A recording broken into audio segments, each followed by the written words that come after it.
environment, Michael Burry warned investors that they shouldn't get their hopes up about any rallies in the ending winter quarter, as there are likely to be brief respites that won't result in a market recovery. 20% declines, which seem to be minor, as rates continue to rise, every market will react differently. Effects staying down for the long term around the globe.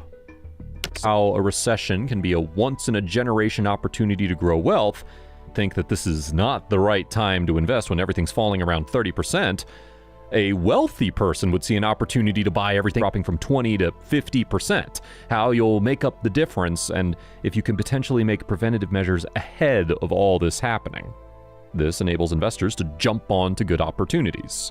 Scenario is not that the market goes down, but rather a 20% drop in price, well, then prices are that you've invested aggressively. For instance, if you've invested in US tech stocks, well, less likely to collapse. It takes an extended number of good economic years, extended profit margins at or close to a peak, nearly perfect economic conditions. And it takes a slow, steady build-up of euphoria. And then it hits a kind of flash, unique and interesting, that I am willing to bet that this one is going to be the same. Also, that after the 87 crash, a lot of us thought that it would have consequences going deep into the future. It turned out that 87 crash was a unique outlier event that was not to be replayed in the next 25 years. Stock market bubble like 1929 or 2000, or indeed 2020, it should be 10. The quality of the ideas was much better than my execution, which has always sucked. I just have not had enough interest unraveling and causing all manner of perhaps unexpected problems. And of course, the interest rate bond market overvaluation was everywhere, and real estate almost everywhere. And the stock market, curiously confined principally to the US economy,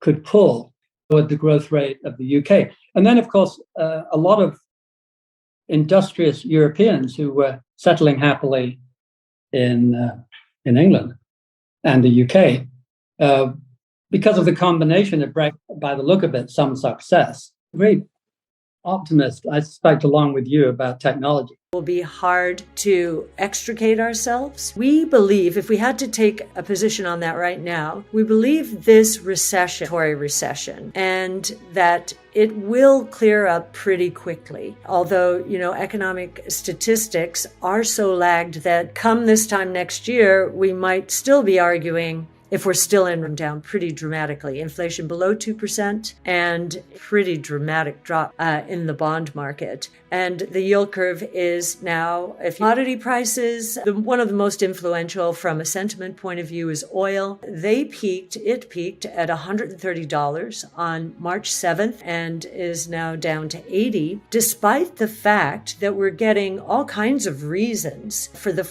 oil price to turn back even more than it already has. Oil prices once again. But if we're right, incremental demand is going to fall short relative to expectations. And our call from a while ago has been that oil demand probably did peak in 2019. We may get back there, but if we do, it will be for a very short period of time. A number of commodity prices have had a bit of a rebound. I think that's partly because the dollar has come down and commodity prices are declined 138,000. The economic indicators are going to start becoming quite weak as household employment was turning in March, and that we fell into a recession then.